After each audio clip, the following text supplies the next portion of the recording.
Hello everyone, welcome to Shreeji classes. आज हम लोग ये देखेंगे कि क्लास ट्वेल्थ में कौन कौन से चैप्टर्स हमारे आएंगे और क्लास ट्वेल्थ का सारा सिलेबस हम लोग फ्री ऑफ कॉस्ट इस चैनल पे करेंगे। ठीक है, क्लास ट्वेल्थ में जितने भी चैप्टर हैं केमिस्ट्री में वो सारे यहाँ होंगे, साथ में उसके सारे न्यूमेरिकल्स भी यहाँ पे होंगे। ठीक है, न्यूमेरिकल्स हो, सब्जेक्टिव क्वेश्चन हो, किसी भी तरह के हो, वो सारे यहाँ पे होंगे। ठीक है, और जो एलटी ग्रेड के लिए अपना रिटर्न देख रहे हैं उनके लिए क्विक रिवीजन अभी कुछ दिनों से नहीं हुई थी। एलटी ग्रेड और ईएमआरएस के लिए उनके क्विक रिवीजन के जो क्लासेस हैं वो साथ में होंगी, और उन क्लासेस में हम लोग 2 से 4 नंबर वाले क्वेश्चन मोस्टली कर रहे हैं। ठीक है, तो अभी तक तो मैंने ऐसे जनरली क्वेश्चन कराए थे, अभी प्रीवियस ईयर के सारे क्वेश्चन लेंगे। ठीक है, हम कुछ अलग से नहीं पढ़ेंगे, हम केवल प्रीवियस ईयर क्वेश्चन पढ़ेंगे, उस पर कंसंट्रेट रहेंगे और जो नए क्वेश्चन एक्सपेक्टेड हैं वो करेंगे। ठीक है, आज हम जो बात कर रहे हैं वो क्लास ट्वेल्थ के बारे में सिर्फ बात करेंगे। क्लास ट्वेल्थ में जो हमारा फर्स्ट चैप्टर है न्यू सिलेबस के अकॉर्डिंग, वैसे तो 2-3 साल पहले ही चेंज हो गया है, तो यहाँ पे क्या है, पहले हम चैप्टर्स लिखेंगे और कितने नंबर का आ सकता है वो भी लिखेंगे। ठीक है, तो पहला चैप्टर जो है हमारे क्लास ट्वेल्थ में केमिस्ट्री में, क्योंकि हम लोग केमिस्ट्री यहाँ पढ़ते हैं और जनरल केमिस्ट्री फिजिक्स भी पढ़ी है हम लोगों ने यहाँ पे। ठीक है, तो जिनको आईआईटी में जे नीट में एग्जाम देना है तो उनके लिए तो बहुत इम्पोर्टेंट है, लेकिन अगर कोई एसएससी वगैरह रेलवे वगैरह के एग्जाम दे रहे हैं तो वो इतना ज्यादा ना फोकस करें साइंस में, क्योंकि अब जो पेपर बन रहे हैं ना उसमें 1 नंबर से केमिस्ट्री आती है, 1 नंबर का बायो आता है, कभी कभी फिजिक्स 1 नंबर का भी नहीं आता है और कभी कभी 1 नंबर का फिजिक्स आ जाता है। अब 1 नंबर के लिए हम 40 से 45 घंटे पढ़ रहे होते हैं जनरल अपना जीएसआई करने के लिए। ठीक है, तो बहुत सारी चीजें हैं, तो जो बच्चे अपना एक तरह से टाइम वेस्ट कर रहे हैं साइंस पढ़ने में तो ना करें। ठीक है, उन्होंने 10 तक 12 तक अगर कोई कम्पिटिटिव एग्जाम दे रहे हैं, जैसे रेलवे है, एसएससी वगैरह है, ठीक है, तो एसएससी में तो फिर भी ज्यादा आ रहा है, रेलवे में बिल्कुल कम आ रहे हैं। ठीक है, एसआई वगैरह कांस्टेबल वगैरह उसमें तो एक एक दो दो क्वेश्चन आ रहे हैं, तो साइंस में टाइम वेस्ट ना करें। ठीक है, जिनको आगे अपना ढंग से पढ़ना है, जिनको केमिस्ट्री में ही अपना स्कोर अच्छा करना है, या साइंस में कह सकते हैं, साइंस में जिनको टीजीटी लेवल पे पीजीटी लेवल पे पढ़ना तो वो बस फोकस रखें, बाकी जनरल साइंस में बहुत ज्यादा ना पढ़े।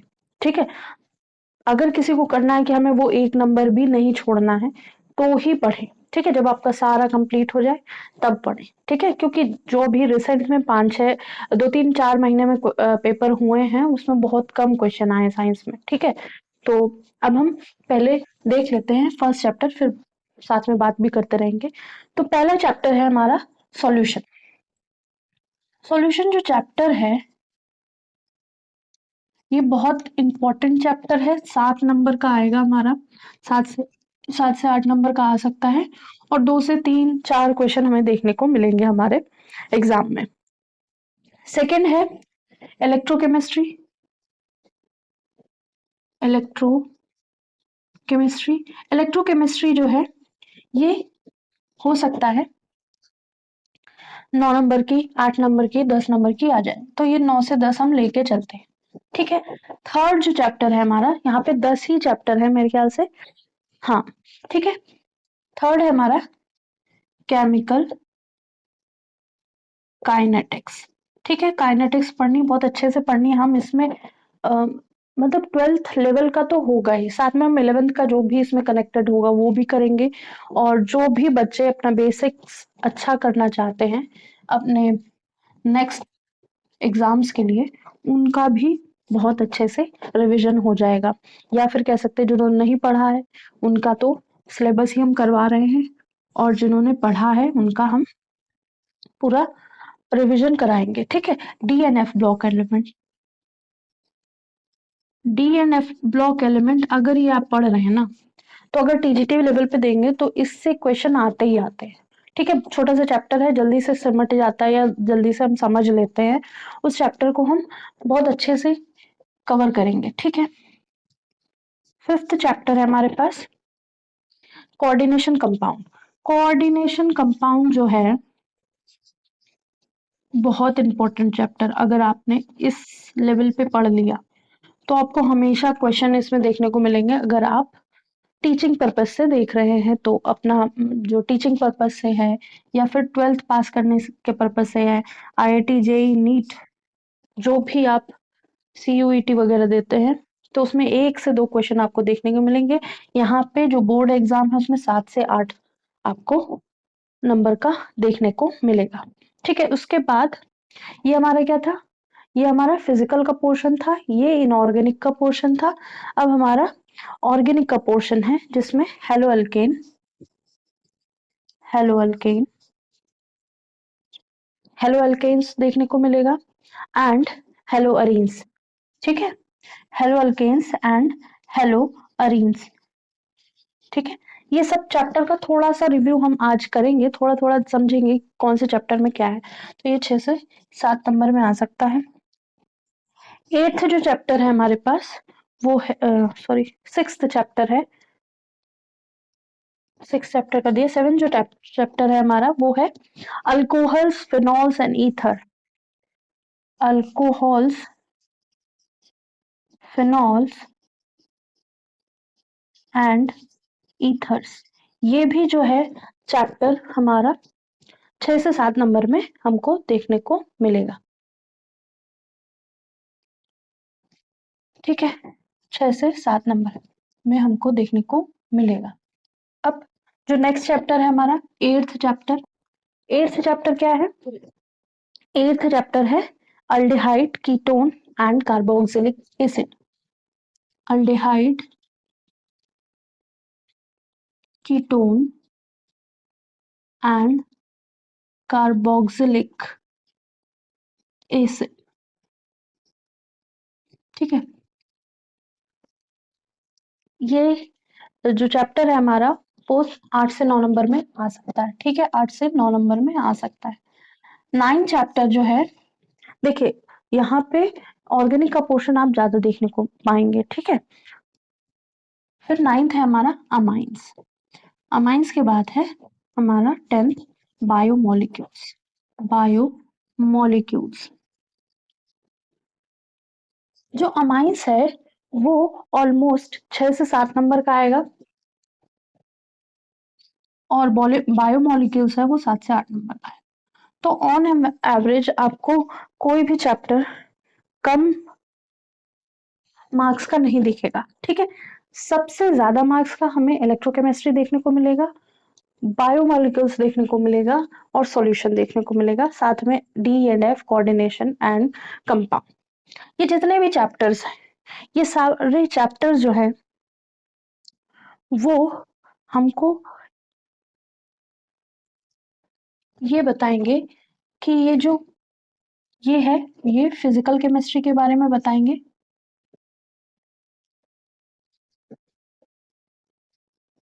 ठीक है।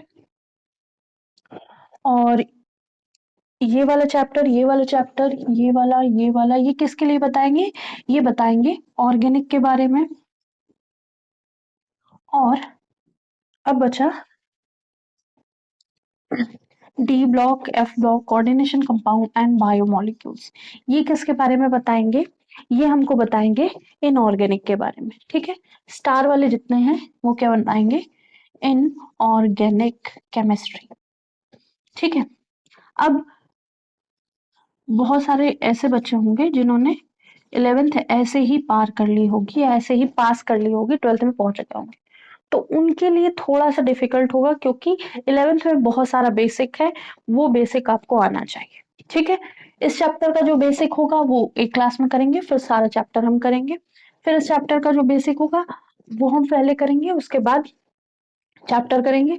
तो ये हमें समझना है कि ऑलमोस्ट फर्स्ट जो चैप्टर है हमारा 10 to 12 क्लासेस में कंप्लीट होगा, उसके क्वेश्चन भी होंगे, ठीक है। साथ ही साथ होंगे, जो इन टेक्स्ट क्वेश्चन है वो साथ साथ होंगे, एक्सरसाइज क्वेश्चन वाले बाद में होंगे, बाद में मतलब चैप्टर खत्म होते ही। ठीक है, तो जितने एक जैसे क्वेश्चन है वो उसमें से 2 या 3 करा दिए जाएंगे, और जो थ्योरी बेस्ड क्वेश्चन है वो बहुत अच्छे से होंगे।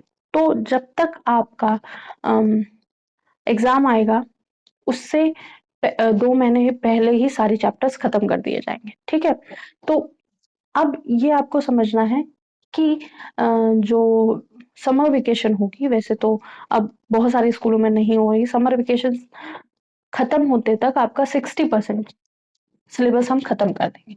तो पहले हम पूरी फिजिकल पढ़ाएंगे, ठीक है, फिर पूरी इनऑर्गेनिक पढ़ाएंगे, फिर लास्ट में ऑर्गेनिक पढ़ाएंगे। या फिर अगर कोई ये कहेगा कि पहले फिजिकल पढ़ा दो, बाद में ऑर्गेनिक पढ़ा दो, लास्ट में इनऑर्गेनिक पढ़ा दो, तो कोई भी सीक्वेंस हो सकता है, लेकिन हम एक साथ एक पोर्शन पूरा लेके चलेंगे और उसके बाद हम दूसरा पोर्शन लेके चलेंगे। ठीक है, तो ये जो क्लासेस होंगी क्लास 12th की, उसमें सारे क्वेश्चंस आपको करने को मिलेंगे, सारे हॉट्स जो होंगे वो करने को मिलेंगे, और सारे एक्सरसाइज क्वेश्चन, इंटेक्स क्वेश्चन, साथ में पूरा जो सिलेबस है वो शॉर्ट में होगा। सिलेबस इसलिए क्योंकि बहुत सारी चीजें आप क्लास में पढ़ते हैं, बहुत सारी चीजें आप पेड क्लासेस में भी पढ़ते हैं, तो ये उन लोगों के लिए है जो रिवीजन पर्पज से देख रहे हैं, पहली चीज। दूसरा, उनको हर चीज 0 से लेकर जो उसका 100% है वो देखना है। ठीक है, उनके लिए हो। तो अब जो 10th वाली क्लासेस चल रही थी वो कुछ दिनों से नहीं हो रही हैं, ठीक है, क्योंकि कुछ एग्जाम्स थे तो वहाँ बिजी रहना था। तो यहाँ पे हम कंप्लीट करेंगे। अब कोशिश करेंगे कि इतना डिले ना हो, 2-4 दिन का गैप हो जाए, लेकिन इतना लंबा डिले नहीं होगा। ठीक है, तो अब जो हम बात करेंगे, क्या बात करेंगे कि ये जो चैप्टर्स हैं इसमें क्या क्या है। तो सॉल्यूशन में हम ज्यादातर सॉल्यूट और सॉल्वेंट की बात करेंगे, सॉल्यूशन सॉल्यूशन मिक्स करने की बात करेंगे, या फिर कह सकते हैं ज्यादातर हम पानी का इस्तेमाल कर रहे होंगे, पानी में कुछ मिक्स कर रहे होंगे, या सॉल्यूशन जो होगा जिसमें पानी होगा, ठीक है, किसी भी तरह से पानी या वाटर इन्वॉल्व होगा वही हम देख रहे होंगे। ठीक है, गैस के सॉल्यूशन बहुत ज्यादा नहीं देखेंगे, सॉलिड के सॉल्यूशन बहुत ज्यादा नहीं देखेंगे। ठीक है, इलेक्ट्रोकेमिस्ट्री में हम वो पोर्शन देखेंगे जहां पे केमिस्ट्री हमारी इलेक्ट्रिसिटी जनरेट कर रही होगी, या फिर केमिस्ट्री जो हमारी हेल्प कर रही होगी इलेक्ट्रिसिटी को जनरेट करने में। ठीक है, वो सेल के फॉर्म में हो सकता है, वो सॉल्यूशन के फॉर्म में हो सकता है, या सॉल्यूशन से इलेक्ट्रिसिटी जनरेट कर रहे हैं, या फिर ये केमिकल से, जो हमने केमिकल लिया वही है सॉल्यूशन हमारा, उसी से इलेक्ट्रिसिटी जनरेट कर रहे हैं। तो ज्यादातर पोर्शन यही होगा, उसी के आसपास ये कहानी होगी। केमिकल काइनेटिक्स में हम ये जानेंगे जो भी हमारी रिएक्शंस हो रही हैं, जो भी रिएक्शन हम केमिस्ट्री में देख रहे हैं वो किस तरह से हो रही हैं, या कुछ किस किस रेट से हो रही हैं, किस स्पीड से हो रही हैं। साइमल्टेनियसली नहीं बोलना चाहिए यहाँ पे, मैं बोल रही थी जो फेज ऑफ रिएक्शन है वो क्या होगा, जो रिएक्शन हो रही है उस रिएक्शन का रेट की तो बात हो ही गई, टाइम क्या है उसमें। ठीक है, तो अगर जैसे फर्स्ट ऑर्डर रिएक्शन की बात करें तो हाफ टाइम क्या होगा, मतलब टी हाफ क्या होगा, अगर एक रिएक्शन कंप्लीट होती है 100 सेकेंड में तो टी हाफ क्या होगा। तो वैसे तो जो फर्स्ट ऑर्डर रिएक्शन होती है वो कंप्लीट ही नहीं होती कभी। ठीक है, डी एन एफ ब्लॉक में सारे जितने डी एन एफ ब्लॉक में एलिमेंट्स हैं उन सब की बात होगी, सबकी एक एक एलिमेंट की बात होगी। ठीक है, कोऑर्डिनेशन कंपाउंड में ऐसे कंपाउंड्स जो मेटल के साथ मिलके बड़े बड़े कंपाउंड्स बना रहे हैं, जैसे हमारा क्लोरोफिल है, क्लोरोफिल है। आज जो रेलवे का एग्जाम हुआ है उसमें आया क्लोरोफिल में कौन सा मेटल है। ठीक है, तो ये सारी चीजें आपको पता होनी चाहिए। ठीक है, अब जिन्होंने नहीं पढ़ा होगा तो उनको तो नहीं पता, और जिन्होंने पढ़ा होगा उनको पता होगा। ठीक है, तो ब्लड में कौन सा मेटल प्रेजेंट है, हीमोग्लोबिन जो एक बड़ा सा मॉलिक्यूल है उसके अंदर कौन सा मेटल है, किस तरह से कनेक्टेड है, वो सारी कहानी कोऑर्डिनेशन कंपाउंड में है। तो जरूर, और बायोमोलिक्यूल्स में भी वो मॉलिक्यूल्स हैं जो हमसे रिलेटेड है, मतलब जो ह्यूमन से रिलेटेड है, एनिमल से रिलेटेड है, वो सारे मॉलिक्यूल हमको बायोमोलिक्यूल में देखने को मिलेंगे। लेकिन कोऑर्डिनेशन कंपाउंड में क्या देखने को मिलेगा, हमको ऐसे कंपाउंड देखने को मिलेंगे जहां पे डायरेक्टली मेटल इन्वॉल्व होगा और उनमें बहुत सारी रिंग लगी होंगी, बहुत बड़े-बड़े कंपाउंड्स बने होंगे, साथ में मेटल इन्वॉल्व होगा। कहने का मतलब मेटल का जो बॉन्डिंग होगी वो हाइड्रोजन के साथ होगी, मेटल की बॉन्डिंग जो होगी वो कार्बन के साथ होगी, मेटल की बॉन्डिंग ऑक्सीजन के साथ होगी, तो ये सब हमें देखने को मिलेगा। ठीक है। हेलो अल्केन, हेलो एरीन्स क्या होता है? हेलो मतलब अल्डिहाइड ग्रुप। अल्डिहाइड ग्रुप अगर अल्केन, अल्कीन, अल्काइंस के साथ जुड़ा होगा तो हेलो अल्केन्स। हेलो अरीन्स में क्या होगा? यहाँ पे रिंग होगी, यहाँ पे एरोमेटिक रिंग होगी, तभी इसको अरीन कहा गया है। ठीक है। मतलब हमारी एरोमेटिक रिंग में एल्डिहाइड ग्रुप लगा होगा और यहाँ पे हमारी CnH2n-1 रिंग में एक अल्डिहाइड ग्रुप लगा होगा। अल्कोहल में हम अल्कोहल को देखेंगे, जैसे मिथेनॉल, इथेनॉल। फिनॉल्स में हम लोग फिनॉल्स पढ़ेंगे, ईथर में हम लोग ईथर पढ़ेंगे। तो ये जो चैप्टर है ये ऑर्गेनिक के चैप्टर है, aldehyde, ketone, carboxylic acid. Basically ये जो ऑर्गेनिक के चैप्टर है में जितने भी हैं उसमें हम रिएक्शंस पढ़ेंगे, सारी नेम रिएक्शंस पढ़ेंगे, किस तरह से रिएक्शन हो रही है वो पढ़ेंगे, और साथ में क्या प्रोडक्ट बन रहा है। ठीक है।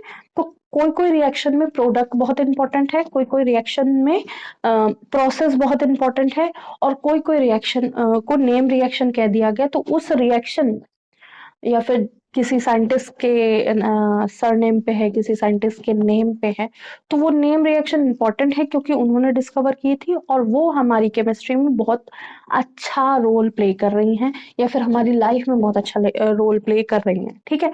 तो ये बेसिकली जो ऑर्गेनिक होगा वो यहाँ तक सीमित रहेगा। ठीक है।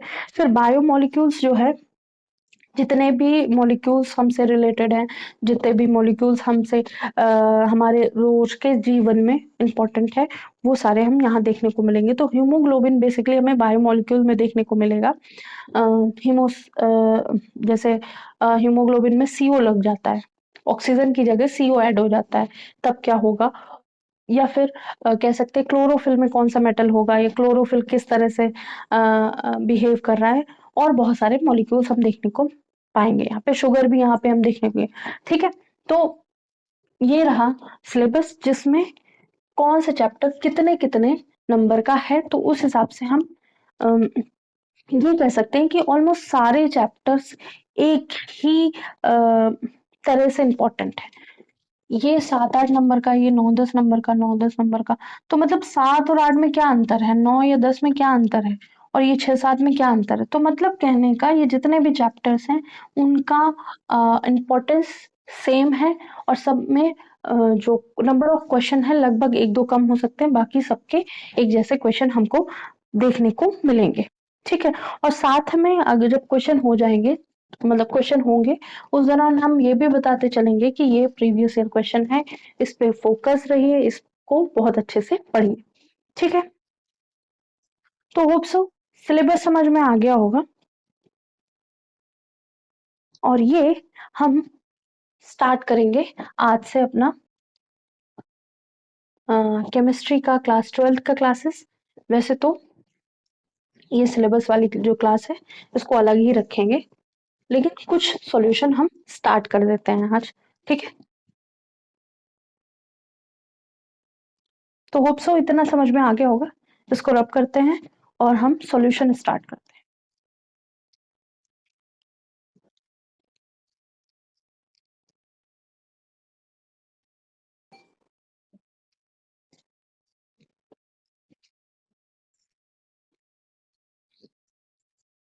Hello everyone, welcome to Shreeji classes.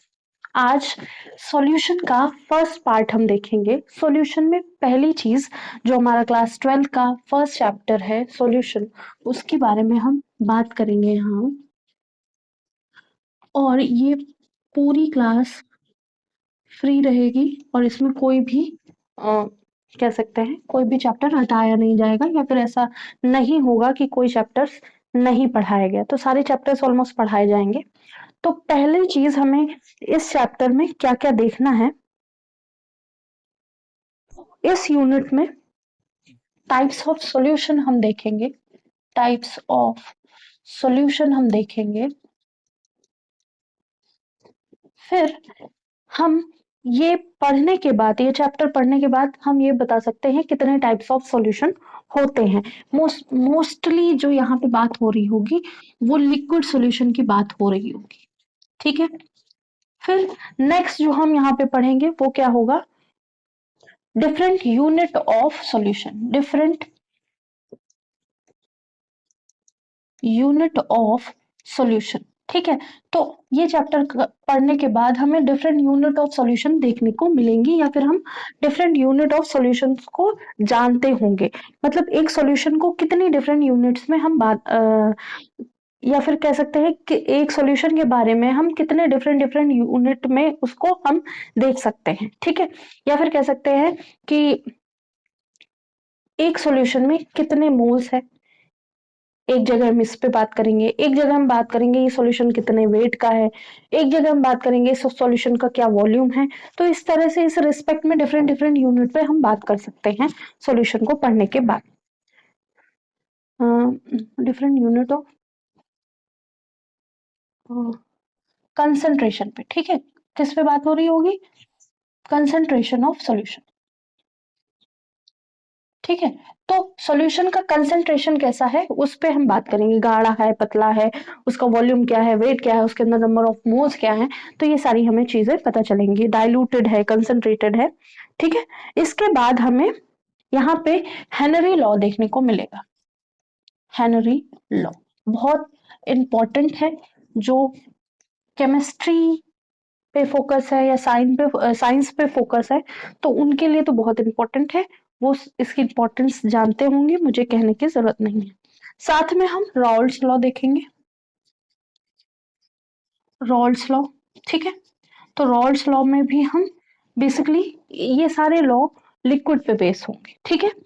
अब हम आइडियल सॉल्यूशन, और जब ये सब पढ़ लेंगे उसके बाद आइडियल सॉल्यूशन और नॉन आइडियल सॉल्यूशन के बारे में भी हम बात करेंगे। और आइडियल सॉल्यूशन और नॉन आइडियल सॉल्यूशन बहुत ही इंपॉर्टेंट है हमेशा के लिए, ठीक है। इसके आगे भी अगर कुछ साइंस से रिलेटेड आप पढ़ेंगे 12th के बाद तो बहुत ज्यादा इंपॉर्टेंट है।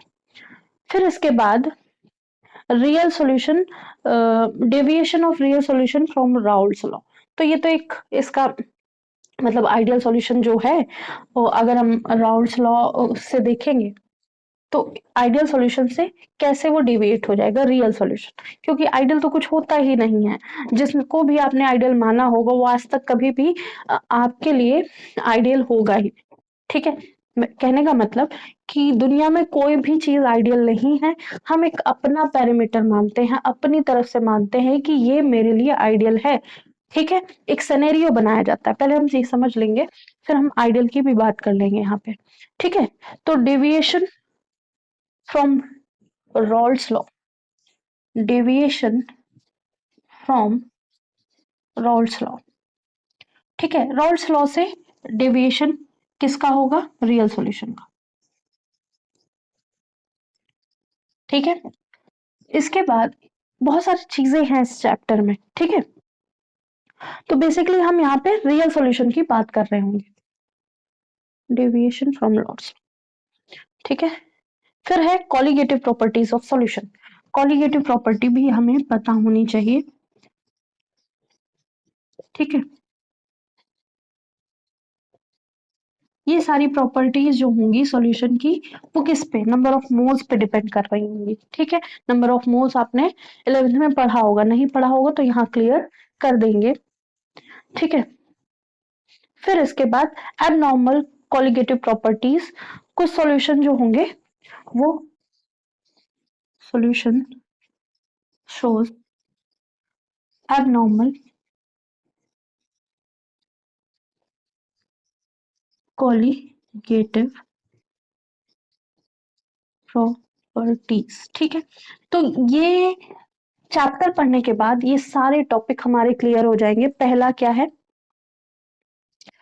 कितने तरह के सॉल्यूशन होंगे ये हम पढ़ेंगे, डिफरेंट यूनिट ऑफ सॉल्यूशन होंगी कंसंट्रेशन के रिस्पेक्ट में, हेनरी लॉ क्या है, रॉल्स लॉ क्या है, आइडियल सॉल्यूशन क्या है, नॉन आइडियल सॉल्यूशन क्या है, ये हम सब समझ पाएंगे।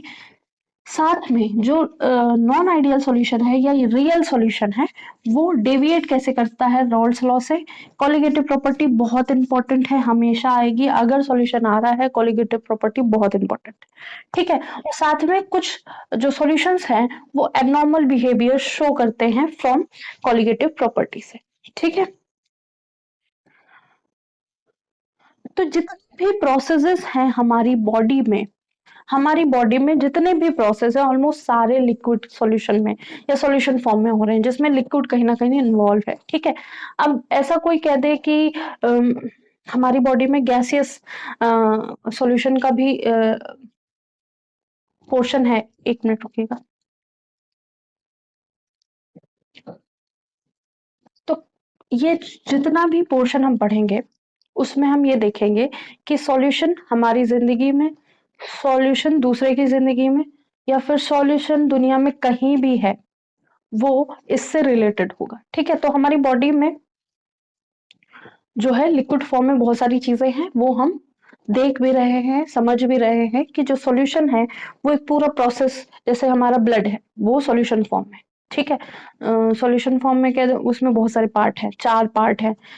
ठीक है, तो वो चारों पार्ट मिलके एक सॉल्यूशन बना रहे हैं। ठीक है, अब कोई कहेगा कि जो लिक्विड है वो जो हमारा ब्लड है वो लिक्विड फॉर्म में ही क्यों है। ठीक है, तो जो हमारा ब्लड है वो हीमोग्लोबिन से बना है।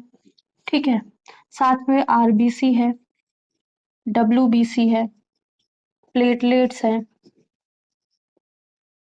तो ये बहुत सारी चीजें हमारे ब्लड में मौजूद है। जब ये सारी चीजें हमारी ब्लड में मौजूद हैं, उसके साथ साथ प्रोटीन भी है, आयरन भी है, तो ये बहुत सारी चीजें हमारी ब्लड में हैं। तो अगर हम अपनी लाइफ को देखें तो हमारी लाइफ में क्या है, जो जब हम सुबह उठते हैं तो ब्रश करते हैं, तो ब्रश करने में जो हम पानी का इस्तेमाल कर रहे हैं वो भी एक तरह का सॉल्यूशन फॉर्म में होता है। ठीक है, अब पानी जो हम यूज कर रहे हैं, आरओ वाटर यूज कर रहे हैं, तो वो बेसिकली केवल सॉल्वेंट है जिसमें हम घोल सकते हैं। तो सॉल्वेंट में कोई भी मिनरल नहीं होंगे, कोई भी मेटल नहीं होंगे। जो हमारा आरओ वाटर होगा उसमें कोई भी मिनरल नहीं होंगे, कोई भी ऐसा मेटल प्रेजेंट नहीं होगा जिसको हम सॉल्यूशन बोल सके। ठीक है, तो वहां पे ऐसा कोई चीज प्रेजेंट नहीं होगी। अगर हम बात करें जो हम ब्रश सॉरी पेस्ट कर रहे हैं, तो पेस्ट भी एक तरह का सॉल्यूशन फॉर्म है। ठीक है, वो जेल फॉर्म में हो सकता है, कोई कोई पाउडर फॉर्म में यूज कर रहे होंगे, तो उसको हम सॉल्यूशन बोल सकते हैं। तो यहाँ पे हम बेसिकली बात कर रहे होंगे लिक्विड सॉल्यूशन। ठीक है, अगर हम जहर खा लेते हैं, ठीक है, या कोई और जहर खा लेता है, या कोई किसी तरह से बॉडी में पॉइजनिंग हो जाती है, किसी भी तरह की बॉडी में पॉइजनिंग हो रही है, तो उस पॉइजन को निकालने में या उस पॉइजन को शरीर में घुलने के लिए भी एक मीडियम चाहिए होगा। वो मीडियम हमारा सॉल्यूशन फॉर्म में होगा। ठीक है, तो अब हम ये समझते हैं सॉल्यूशन है क्या। ठीक है, तो हमारी डे टू डे लाइफ में जो भी चीजें हैं वो ज्यादातर मिक्सचर फॉर्म में है, बहुत ही कम ऐसी होंगी जो प्योर फॉर्म में होंगे। ठीक है, तो हम कुछ भी सुबह से शाम तक कर रहे होंगे, वो क्या होगा, वो बहुत कम होगा जो किस फॉर्म में हो, प्योर फॉर्म में। तो सॉल्यूशन बनाने के लिए हमें सॉल्यूट चाहिए होता है और सॉल्वेंट चाहिए होता है। तो ऑप्शन ये नोट कर लिया होगा, नहीं नोट किया तो कोई बात नहीं, इसकी कोई इतनी इंपॉर्टेंट नहीं है, इसको रब कर देते हैं।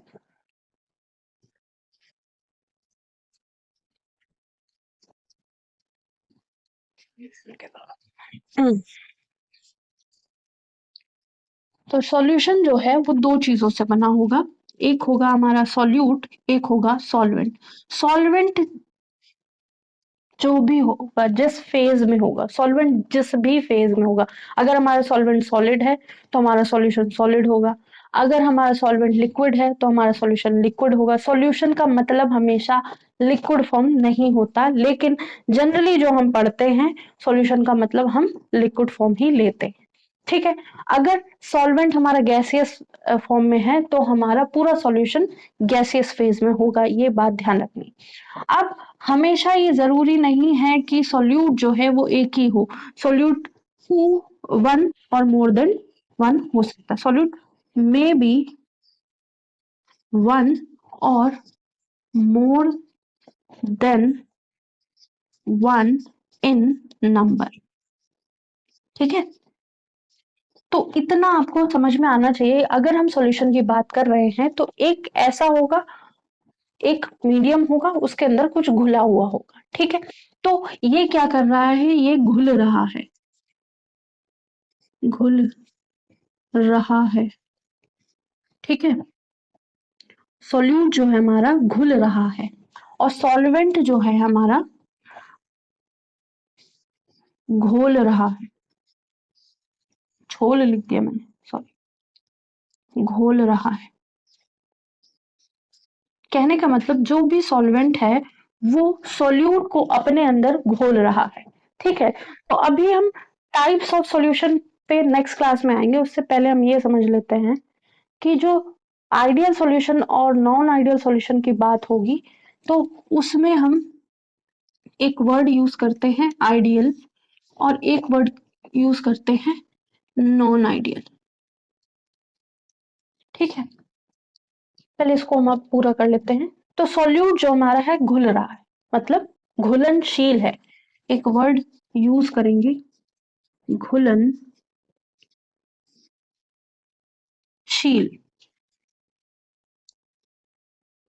ठीक है, घुलनशील है मतलब खुद घुल जाता है या मिल जाता है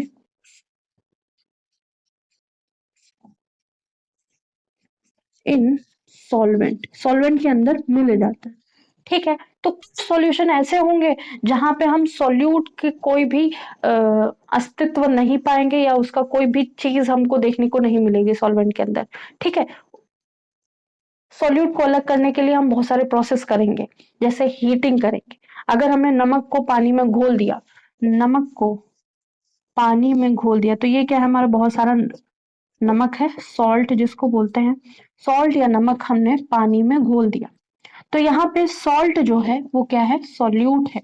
सॉल्यूट है जो घुलेगा इन वाटर। वाटर जो है हमारा वो एज अ सॉल्वेंट वर्क करेगा। सॉल्वेंट जो अपने आप में घोल रहा है या जो ज्यादा मात्रा में, सबसे ज्यादा अगर बहुत सिंपल वे में कहेंगे तो ये हमेशा ज्यादा मात्रा में रहेगा या ज्यादा अमाउंट में रहेगा। ठीक, और सोल्यूट की है लेस अमाउंट होगी, चाहे जितना भी बढ़ा दिया जाए अमाउंट, लेकिन सॉल्वेंट से कम होगी। अगर सॉल्यूट की अमाउंट ज्यादा बढ़ जाती है तो सॉल्यूट हमारा सॉल्वेंट बन जाएगा। ठीक है, तो अब हम बात करेंगे। अब कोई कहेगा सॉल्यूट हमारा सॉल्वेंट कैसे बन जाएगा, तो वो उस आगे समझेंगे। पहले हम ये समझते हैं कि पानी हमने लिया है बहुत सारा, उसमें हमने एक यूनिट लेके चलते हैं, तब समझ में आएगा सॉल्यूट हमारा सॉल्वेंट कैसे बन जाएगा। 1 लीटर पानी लिया है हमने और 1 स्पून सॉल्ट लिया है। ठीक है, 1 स्पून सॉल्ट को हमने वाटर में मिक्स कर दिया, तो यहाँ पे पानी ज्यादा था, नमक कम था, तो हमने ये समझा कि पूरा का पूरा नमक इसमें घुल गया पानी में। अब हम इस नमक को फिर से प्राप्त करना चाहते हैं या फिर से जैसा हमारे पास 1 स्पून नमक था वो हमें फिर से चाहिए। ठीक है, रोने लगे हम लोग कि हमें हमारा नमक वापस चाहिए। ठीक है, तो क्या किया हमने, पानी को इवेपोरेट कराया या गर्म किया, किसी भी तरह पानी को इवेपोरेट या गर्म करेंगे और लास्ट में हमको पानी मिल जाए, सॉरी नमक मिल जाएगा। अब ऐसा करते करते हमने क्या किया, यहाँ पे 10 किलो नमक ले लिया। मैंने पहले 2 स्पून लिया 1 लीटर वाटर में, फिर 10 स्पून लिया, लास्ट में क्या लिया हमने, 10 kg नमक ले लिया। 10 kg नमक 1 लीटर पानी में घोल दिया, तो अब हमारे पास क्या होगा, अब हमारे पास जो नमक है वो एज अ सॉल्वेंट वर्क कर रहा होगा। ठीक है, तो वो ऐसी कंडीशन यहाँ पे बनेगी ही नहीं। हम हमेशा ऐसी कंडीशन लेके चलते हैं जहां हम बचे रहे चीजों से। ठीक है, ऐसी अपवादित चीजों से या कॉन्ट्रोडिक्टरी हो जाए हमारे सारी थ्योरी में, वो हम चीजें लेके बचते हैं, वो और कहीं पढ़ेंगे हम। ठीक है, यहाँ पे हम क्या पढ़ रहे हैं, जो हमारा सॉल्यूट है वो स्मॉल अमाउंट में है और जो हमारा सॉल्वेंट है वो ज्यादा अमाउंट में है। ठीक है, तो हम 1 स्पून नमक घोल देते हैं किसमें, पानी में, ठीक है, या फिर हमें 1 स्पून शुगर घोल देते हैं किसमें, पानी में, ठीक है। तो 2 स्पून, 4 स्पून, 10 स्पून जैसा मन हो, आपने क्या किया, सॉल्यूशन को सॉल्यूट को वाटर में मिक्स कर दिया। जो भी ये बन रहा होगा उस पूरे फॉर्म को हम सॉल्यूशन कहेंगे, ठीक है। अब अगर कोई कहे कि होमोजीनियस सॉल्यूशन या टाइप्स ऑफ सॉल्यूशन की बात करेंगे तो होमोजीनियस, हेट्रोजीनियस जैसे वर्ड आपको सुनाई देंगे या फिर देखने को मिलेंगे। तो उसको करने से पहले हम ये समझ लेते हैं एक आइडियल भी होता है और एक नॉन आइडियल, ये भी टाइप ऑफ सॉल्यूशन ही होते हैं, ठीक है। तो जब हम सॉल्यूशन में होमोजीनियस या हेट्रोजीनियस की बात करते हैं तो होमोजीनियस मतलब ये नमक चीनी वाले घोल होंगे, होमोजीनियस, और एक होगा हेट्रोजीनियस। हेट्रोजीनियस ऐसे होंगे, ठीक है, जो होमोजीनियस सॉल्यूशन होगा वो कैसा होगा, नमक को पानी में घोल दिया तो वो हमें नमक पानी में दिख नहीं रहा है, ठीक है, मतलब उसने पूरी तरह से अपने अंदर नमक को घोल दिया है, हमें बाहर से पानी नहीं नमक नहीं दिख रहा है। चीनी हमने पानी में घोली तो हमें पूरी तरह से चीनी जो है घुली हुई दिख रही है, वहां पे कुछ भी हमें चीनी देखने को नहीं मिल रही है सॉल्यूशन के अंदर, ठीक है। तो ऐसे सॉल्यूशन जहां पे हमें सॉल्यूट का नामो निशान सॉल्यूशन के अंदर ना दिखे, हमें सॉल्वेंट सॉल्वेंट ही दिख रहा हो, तो वहां हम होमोजीनियस वर्ड यूज करेंगे, ठीक है। मतलब कि जो मीडियम जो भी हमने ये सॉलिड लिया है, ये लिक्विड लिया है, या फिर ये लिक्विड लिया है, ये भी लिक्विड लिया है, ऐसा कुछ देखने को मिल रहा है और मिक्स करने के बाद हमें सॉल्वेंट या फिर कह सकते हैं जो सॉल्वेंट का फॉर्म है उसी फॉर्म में हमें सॉल्यूशन मिल रहा है, तो हम उसको होमोजीनियस कहेंगे, ठीक है।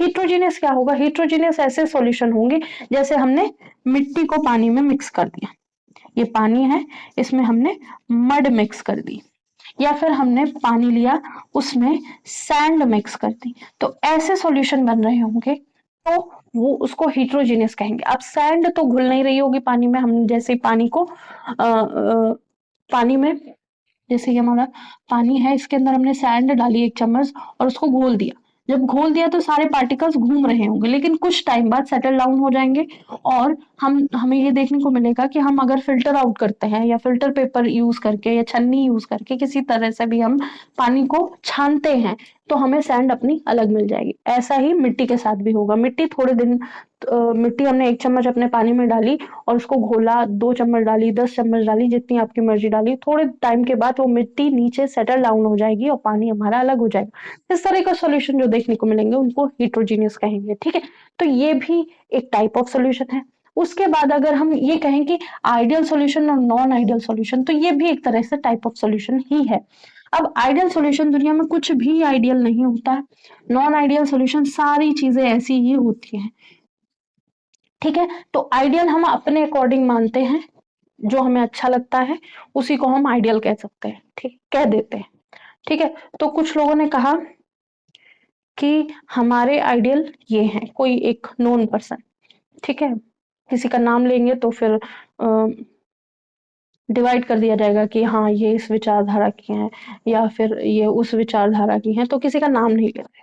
तो दुनिया में जिसको भी आप आइडियल मानते हैं उसको नाम आपने मन में सोचा, अगर वो आइडियल है तो या तो आपको पता नहीं है कि वो नॉन आइडियल है, या फिर वो आदमी ने आपको अपने सही रंग नहीं दिखाए, ठीक है। तो आइडियल जैसी कोई चीज नहीं होती, हमारा सॉल्यूशन भी कभी भी आइडियल बिहेव नहीं करेगा, लेकिन हम एक सिस्टम बनाएंगे, एक तरह की उसको एटमॉस्फेयर प्रोवाइड करेंगे कि हमें 25 डिग्री टेम्परेचर चाहिए, हमें एटमॉस्फेयर कंडीशन ऐसी चाहिए, बहुत ज्यादा गर्मी नहीं होनी चाहिए, बहुत ज्यादा सर्दी नहीं होनी चाहिए, इस टाइम पे हम जो सॉल्यूशन बना रहे हैं वो आइडियल सॉल्यूशन होगा, ठीक है। लेकिन नॉन आइडियल सॉल्यूशन उस कंडीशन के अलावा कहीं भी हम कुछ भी कर रहे होंगे, बहुत ज्यादा ठंडी में, बहुत ज्यादा गर्मी में, बहुत ज्यादा रेत के नीचे बैठकर, पहाड़ों के नीचे बैठकर, नदियों के अंदर बैठकर, पहाड़ों के ऊपर बैठकर, अंतरिक्ष में जाकर कहीं भी हम सॉल्यूशन बना रहे होंगे वो हमारा नॉन आइडियल सॉल्यूशन होगा, ठीक है। तो अगर कोई कहे कि ये आइडियल है तो वो कभी भी आइडियल नहीं होंगे, वो आइडियल उस सरकमस्टांसेस में या उस सिनेरियो में या उस कंडीशन में ही आइडियल माना जाएगा, उसके अलावा सारी चीजें नॉन आइडियल होंगी। तो ऐसा ही हमारी लाइफ में भी है, सारी चीजें कैसी हैं, नॉन आइडियल हैं, आइडियल नाम का कुछ नहीं होता। अगर कोई कह रहा है ये आइडियल है तो उनको उनकी सारी चीजें नहीं पता होंगी, ठीक है। तो होप सो सॉल्यूशन का ये छोटा सा जो इंट्रोडक्शन है वो समझ में आया होगा, ठीक है। तो कुछ एग्जाम्पल भी हम लोग देख सकते हैं, जैसे नमक पानी तो देख ही लिया, इसके साथ में हम अ, देखेंगे जर्मन सिल्वर। जर्मन सिल्वर जो है mixture of copper zinc and निकल है। जर्मन सिल्वर क्या होता है, उसको बोल देते हैं सिल्वर, लेकिन उसमें सिल्वर का नामो निशान नहीं होता, ठीक है। उसमें क्या होगा, कॉपर होगा, जिंक होगा, निकल होगा। तो ये एक तरह का सॉलिड सॉल्यूशन है जो हमें देखने को मिलेगा। उसके बाद हमें देखने को मिलेगा ब्रोंज। ब्रोंज जो है, जैसे ब्रोंज जो है एक तरह का मेटल है। तो ये सॉलिड सॉल्यूशन जो होंगे ना, इनको बेसिकली अलॉय कहा जाता है, ठीक है। जितने भी सॉलिड सॉल्यूशन होंगे वो अलॉय कहे जाएंगे, उनमें डिफरेंट डिफरेंट टाइप के मेटल्स मिक्स करके हम अपना सॉल्यूशन बना रहे होंगे। तो ब्रोंज जो है वो किससे बना होता है, ब्रोंज कॉपर एंड टिन से बना होता है, ठीक है।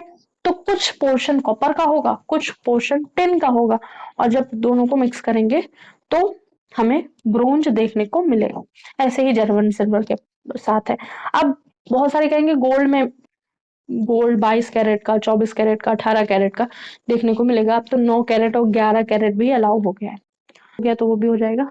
तो होप सो सॉल्यूशन आपको समझ में आ गया होगा। अब हमने अभी तक गैस का कुछ नहीं लिया है, तो गैस जो भी हम सांस ले रहे हैं, ठीक है, जो भी हम सांस ले रहे हैं वो गैसियस सॉल्यूशन है, ठीक है। तो इसमें क्या है, ऑक्सीजन है, नाइट्रोजन है, क्लोरीन है, क्लोरीन तो नहीं है, ठीक है। छोटे छोटे पार्ट नोबल गैसेस के भी हैं। ऑक्सीजन नाइट्रोजन मात्रा ज्यादा है, हीलियम है, ठीक है। आर्गन का भी है कुछ पार्ट, हाइड्रोजन का भी बहुत छोटा सा पार्ट है, ठीक है। तो जितने भी एनवायरनमेंट में जितनी भी गैसेस हैं मिक्सचर फॉर्म में है, वो सारी गैसेस हम इनहेल कर रहे हैं। इनहेल करने के बाद हमारे बॉडी के अंदर जा रहा है, हमारी लंग्स केवल ऑक्सीजन ले रही है, बाकी चीजें बाहर फेंक दे रही है, ठीक है। तो बहुत अच्छा प्रोसेस है हमारी बॉडी का। सारी चीजें सॉल्यूशन बॉडी से रिलेटेड, एनवायरनमेंट से रिलेटेड हम सब यहाँ समझेंगे। तो गैसीय सॉल्यूशन हमने समझ लिया। गैसीय सॉल्यूशन क्या होगा, जो हमारी एनवायरनमेंट में एयर है वो गैसीय सॉल्यूशन है, ठीक है। और सॉल्यूट और सॉल्वेंट के फॉर्म में अगर हम लिक्विड फॉर्म में बात करेंगे तो हमने नमक पानी का घोल देखा। हम पानी पानी का घोल लिखते हैं, जैसे वाटर प्लस लेमन जूस, तो ये पानी पानी का जूस, पानी पानी का सॉल्यूशन बन गया, ठीक है। और हम सॉलिड की बात करेंगे तो हम ब्रोंज की बात करेंगे, गोल्ड के अंदर सिल्वर मिक्स करेंगे, गोल्ड के अंदर कॉपर मिक्स करेंगे और जर्मन सिल्वर बनाएंगे। तो ये सारे सॉल्यूशन हम देखने को मिलेंगे, देखेंगे अपनी डे टू डे लाइफ में, ठीक है। अब नेक्स्ट जो हम पढ़ेंगे नेक्स्ट क्लास में, वो बेसिकली हम टाइप ऑफ सॉल्यूशन पढ़ेंगे। टाइप ऑफ सॉल्यूशन में पूरा definition of homogeneous heterogeneous solution, फिर जितने भी तरह के सॉल्यूशन हम आसपास देखते हैं, होमोजीनियस में भी बहुत सारे होंगे, ठीक है।